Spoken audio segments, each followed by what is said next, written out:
नमस्कार, times of Swaraj में आप सबों का स्वागत है और मैं हूं संतोष सिंह। और आज हम टाइम्स ऑफ स्वराज में चर्चा कर रहे हैं कि पूर्णिया की सभा में तेजस्वी यादव ने जो कहा है, क्या ये माना जाए कि उनका जुबान फिसल गया या फिर दिल की बात जुबान पर आ गई? जी हाँ, चर्चा तो कुछ ऐसा ही है। कहने वाले तो यहाँ तक कहने लगे हैं कि अमित शाह से जो उनकी मुलाकात हुई थी वो अब रंग लाने लगा है। वैसे मैं लगातार खबर दिखाता रहा हूँ, लगातार खबर के सहारे ये हम आपको जताता रहा हूँ कि कुछ न कुछ अंडर टेबल चीज़ें चली हैं। कई ऐसी सीटें हैं जहां पूरी तौर पर वॉक ओवर दे दिया गया है। कई ऐसी सीटें हैं जहां साफ देखिएगा कि आरजेडी एक प्लान के तहत बीजेपी को लाभ पहुंचा रही है। कुछ सीटों पर जदयू को लाभ पहुंचाते हुए दिख जाएगा। ये सारी बातें हैं जो कहीं न कहीं दिखा रहा है कि एनडीए को लेकर कुछ न कुछ लालू यादव से ये चीज़ें चली। हम लगातार आज तेजस्वी को लेकर भी हमने खबर चलाई थी, लेकिन इस तरीके से जो बातें उनके दिमाग में चल रहा है, जो बातें उनके दिल में चल रहा है, वो जुबान पर आ जाएगा, ये किसी ने नहीं सोचा था।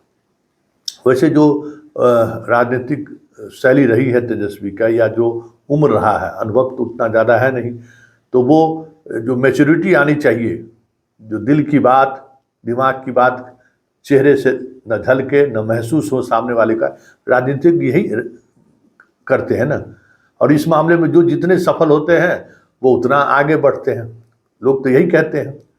तो तेजस्वी उसमें कुछ भोलापन में फंस गए। तो जरा आप भी सुनिए कि तेजस्वी ने क्या कहा है कि पप्पू यादव को लेकर किस तरीके की बात कहा है, और उसके बाद नीरज ने क्या जवाब दिया।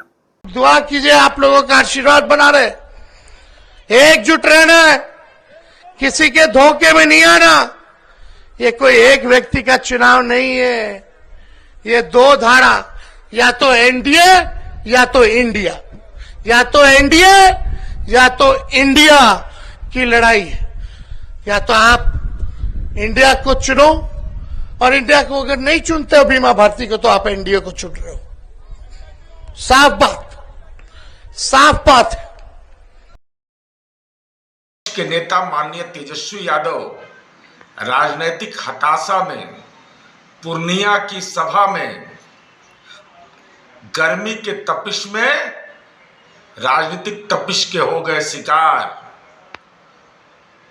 पानी में पुदीना डालकर पीजिए, मन ठंडा हो जाएगा। हताशा इस कदर है कि अति पिछड़ा की बेटी बीमा भारती को पूर्णिया से उम्मीदवार तो बनाया, लेकिन जन समर्थन विपक्ष की राजनीति में पप्पू यादव के साथ, तो हताशा में बयान दे रहे हैं। संतोष कुशवाहा जी की तो जीत 2014 में भी हुआ था, 19 में भी हुआ था, 2024 में होगा। चिंता इस बात का है कि माननीय तेजस्वी यादव जी, यह केवल पूर्णिया का हाल नहीं है। आपके अहंकार के चलते, गठबंधन के सहयोगी दल के अपमान के चलते, और साथ ही साथ राजनीति को धनार्जन का माध्यम बनाने के कारण 40 सीट पर मुकाबला से अब बाहर हो गए हैं।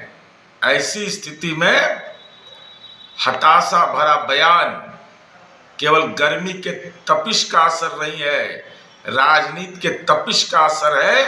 लेकिन सवाल तो यह भी कायम रहेगा कि अति पिछड़ा समाज की बीमा भारती का आपने राजनीतिक कत्ल क्यों किया?